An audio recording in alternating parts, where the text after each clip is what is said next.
Bible, we always see that as an indication of God's movement in a people. God moves them to blessing by turning their hearts toward their children. That makes a big difference in the way that you behave, the way that you think, the way that you build a life. Instead, in our society, in a time of decadence and degradation, people of our society have become lovers of self.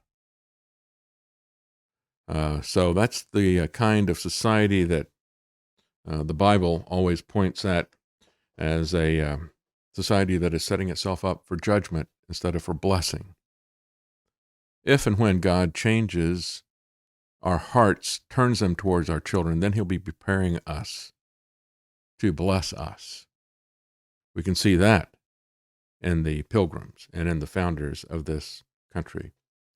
But today I want to talk about something else that is rarely talked about, even in conservative circles. People will talk about the legal issues and the precedents and the historical importance of the Mayflower Compact or the combination. They will talk about the peace and community. They don't do that too much anymore between the Indians and the Pilgrims. They'll talk about the economic aspects. That's really where conservatives focus today. Because we're all about the money, right? Hey, it's the economy, stupid. Everything is about the money. But I want to talk a little bit about God's providence and care in this story, because I think that's the real lesson. That is far more important than the triumph of private property and personal responsibility over the tragedy of the commons. It's far more important than groups of people cooperating and coming together peacefully. It's far more important than any legal document, no matter how much of a precedent it sets. And that's God's providence and care. So that was what was foremost in the minds of the Pilgrims as well. And if you were to talk to them, or if you read their writing, that's one way to talk to them, if you will. Listen to them. If you listen to them, you'll see that they're not bragging about what they did.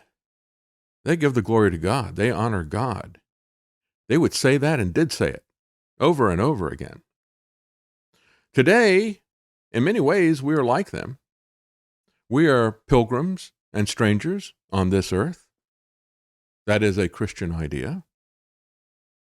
In our journey, we also need to acknowledge how we need God. We also need to look to him to provision and for providence, as they did. And we need to honor him when he provides. So, I look at this, and a lot of people, in America, we've had so many immigrants lately, and a lot of people say, they're hyphenated Americans or whatever. As I've said in the past, when I first met Karen, she was from New York, and she was second generation of people who had come, some of them from Poland, some of them from Italy. And so when we met, she asked me, where are you from? So what do you mean? I'm from America. I'm just an American. I don't know where they came from. I never did go back and look. I don't know if I have any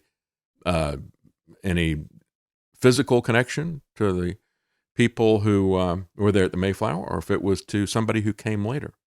Quite frankly, it doesn't matter. A lot of people would get very precious about all that. Oh, I'm descended from so-and-so, right? Or I'm descended from this person who was a passenger on the Mayflower. We made USAA insurance to help you save. Take advantage of discounts when you cover your home and your ride. Discover how we're helping members save at USAA.com/bundle. USAA. Restrictions apply. What difference does that make, especially 400 years later? Any kind of physical genetic connection that we have to these people has been so diluted. If we go back in our family trees and our genealogy and find a connection to it, it's been so diluted it doesn't make any sense anymore. It's not worth talking about.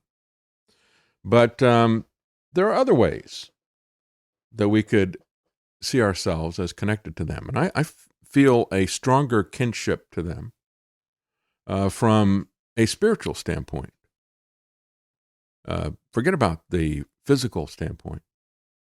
Any of us, by the way, regardless of the nation, tongue, or tribe, even if you're in another country, you could feel a kind of kinship with them if you see yourself as a pilgrim and a stranger in this land who is dependent on the providence of God.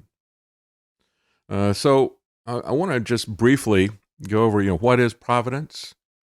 How did the hand of providence guide and protect the pilgrims? What are the lessons for those of us who live today, especially for Americans who seek comfort and ease above everything else? And then how do we pass this on to our kids? That's why I've got this thing up here. I want to talk a little bit about what we used to do with our kids.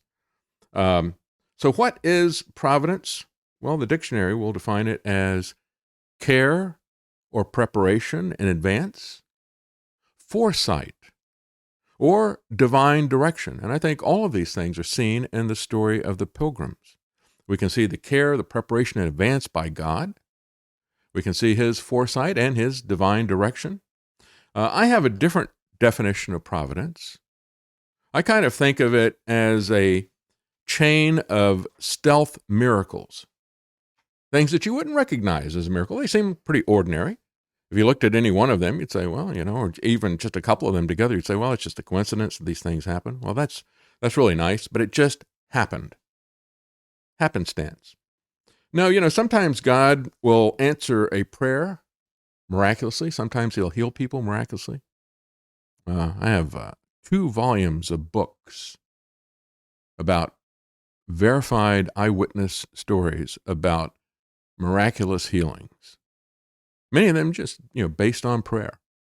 Some of them radio stations. Some one calls in and they're in serious condition. They put out a prayer, and there's an amazing healing that happens after that.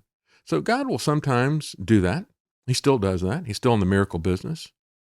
I would always recommend that you read diaries of people who have been able to experience that type of provision and miraculous work. But a lot of times it's just a series of little things that happen. George Mueller is a good example of somebody who had was used by God. Sometimes, he would be out of money completely. He had orphans that he had stepped up to take care of, and he was absolutely penniless. Orphans were a very big problem in Victorian England that Charles Dickens would write about all the time. He took them in to feed them, to give them an education, to give them a moral foundation. He took the responsibility for them. But he gave the responsibility for taking care of them to God. And so one day, just one example, but one of the most interesting examples, I think. But he had several of these. I won't say just this one, but they had absolutely no money. They had a couple of dozen orphans at the time. It got to be a very, very large enterprise eventually. And he never became rich. But he prayed because they had no food. And pretty soon there was a knock at the door, and there was a guy who just came with some bread. He had some extra bread, and it was left over, so he just brought it to the door. So they had bread. Shortly after that, he gets another knock on the door, and there's a guy with a milk truck, and it broke down in front of their house. And so they all had milk provided for them that day as well. Now, you could look at that, you could say, well, it's just a coincidence. Or you could say it's providential or miraculous. But I think, when we look at a lot of ordinary things that happen, sometimes we can go back and we can say, well, what's the chance of that happening? What's the chance of this guy breaking down in front of his house with a lot of milk that's going to spoil, and he just gives it to them because he can't do anything with it? Or the same thing with the guy with the bread. Well, either one of those things could have happened. And yet for both of them to happen, and for both of them to happen after he had prayed for food and, for bread and milk, that is a little bit different. So you want to call that a miracle, or you want to call it providence? So without going into detail of the story of both the pilgrims and of Squanto, these are a couple of different stories that intertwine with each other. That's one of the things that I find interesting. about the story of Thanksgiving and the Pilgrims. They both went through tremendous hardship, and God interwove their stories together to combine them. We talked about the Mayflower combination. This is the combination that God does, how he changes things in their life, shapes them by the difficult things in their life, and then brings them together to build something that's even bigger.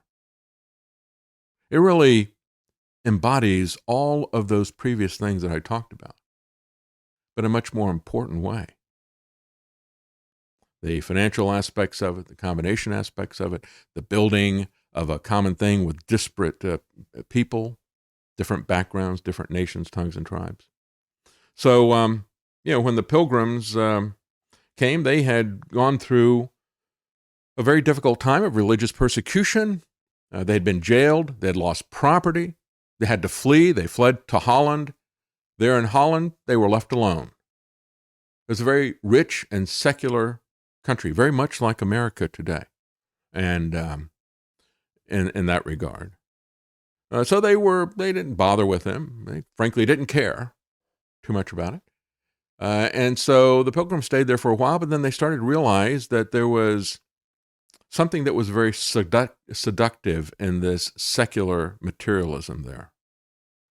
There was also an immorality that was hanging around. They felt that they would lose their kids, so they decided that it would be better for them if they were to start a new life, a parallel society, if you will, and to do it in America. We don't have the option of immigration today, but we do have the option of being pilgrims and setting up a parallel society.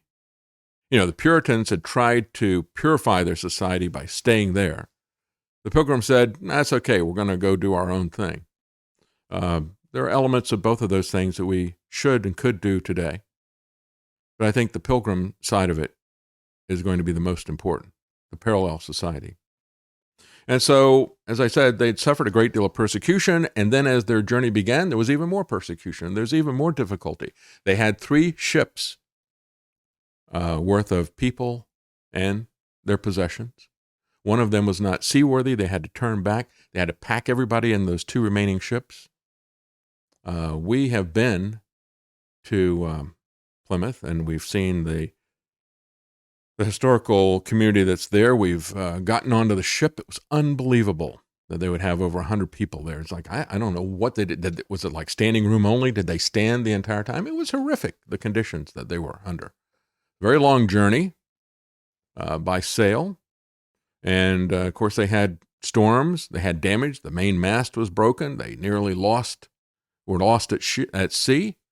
But they were able to get this together with God's help and providence and provision, and they were able to make the journey. But then, instead of being able to go to Northern Virginia, they were pushed ashore by more storms into the Massachusetts area, what would become the Massachusetts area.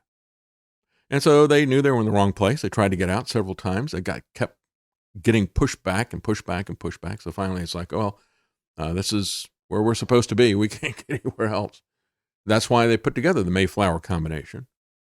And then when they landed, they were met by an Indian who spoke perfect English. What a strange thing. They're absolutely amazed by that.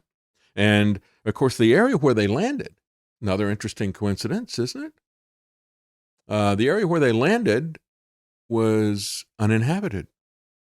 The village had been wiped out with disease, and the Indian who spoke English was Squanto. His journey had also been difficult. He had been kidnapped by some Spanish explorers or tradesmen or whatever they were, and taken back as a slave to Spain. Eventually, he was given to, he was taught agriculture and some other things by a Spanish monk, and then eventually he gets to England. He learns English, and he is put in a position of responsibility. He accompanies an English expedition to the area. They liked him enough that they gave him his freedom, but the heartbreak that he had was when he went back home, Nobody survived.